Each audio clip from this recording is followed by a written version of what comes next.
Taigi, pirmas uždavinukas. Kągi mes čia turim? Pažiūrim, veiksmų eilės tvarka tokia, kad reikia iš pradžių sudauginti, paskui pridėti. -4 dauginam iš -3. Minusą dauginam iš minuso pliusas. 4 kart 3 – 12. Reiškia, čia iš viso, štai šitoj vietukiai, -4 kart -3 bus 12. Ir dar pridedu 1, atsakymas 13. Antroji dalis. 3/7 minus 5/6. Na čia jau truputėlį sudėtingiau. Mums teks bendra vardiklinti, todėl kad vardikliai yra skirtingi. Taigi aš rašau papildomus daugiklius. Pirmąją trupmeną dauginu iš 6, antrąją iš 7. Na čia dėl to, kad antrosios trupmenos vardiklis 6, o čia yra 7. 6 kart 7 – 42 ir čia 6 kart 7 – 42.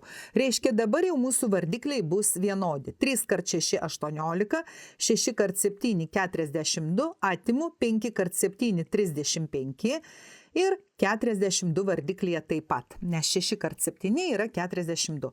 Dabar beliko atimti. Kaip čia man dabar atimti? Atrodo, kad iš mažesnio skaičiaus turiu atimti didesnį.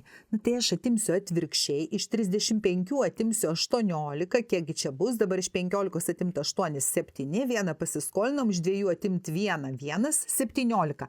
Bet kadangi aš iš mažesnio atimiau didesnį, tai čia bus -17 42.